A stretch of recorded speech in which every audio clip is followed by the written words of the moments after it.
Nalgonda municipal corporation 35వ division Congress అభ్యర్థి ఇటికాల మంగమ్మ శ్రీనివాస్ ఆధ్వర్యంలో ఇంటింటా ప్రచారం కార్యక్రమం నిర్వహించారు. సందర్భంగా ఆమె మాట్లాడుతూ ఈ నెల 11న కార్పొరేషన్ ఎన్నికల్లో చేయి గుర్తుపై ఓటేసి అత్యధిక మెజార్టీతో గెలిపించాలని కోరారు.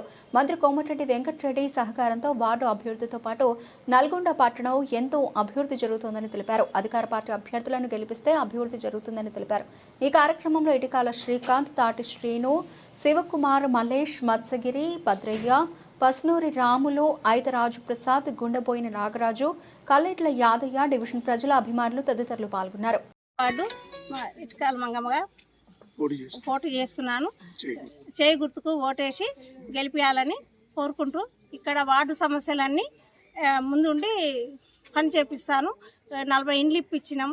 ఇక్కడ మేము అధికారంలో లేకున్నా కూడా 2 సార్లు పోటీ చేసి ఓడిపోయినాం. ఇది 3వసారి ఛాన్సు. అమ్మ, మీకు దయచేసి అయ్యలారా, అమ్మలారా, దయచేసి మాకు ఓటేసి గెలిపియండి అని మనవి చేసుకుంటున్నాం. 35వ వార్డు ప్రజలకు నమస్కారం చేసి చెప్తూ, అయ్యా, ఇప్పటికి మూడోసారి నేను పోటీ చేస్తున్నా. 2 సార్లు దగ్గరకు వచ్చి ఓడిపోయినా. ఈ ఒక్కసారి అవకాశం ఇవ్వండి. ఈ వచ్చిన 20 నెలల కాలంలో గవర్నమెంట్ 3 కిలోమీటర్ల రోడ్లు వేయడం జరిగింది. 40 ఇండ్లు దాకా ఇప్పించిన.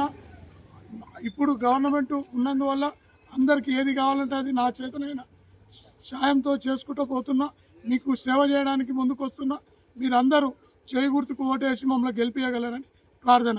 అట్లనే ఎల్లవేళలా మీరు ఎప్పుడు పిలిచినా మీ అందుబాటులో ఉండి మీకు సేవ చేయడానికి మీ ముందుకు వస్తున్నాం.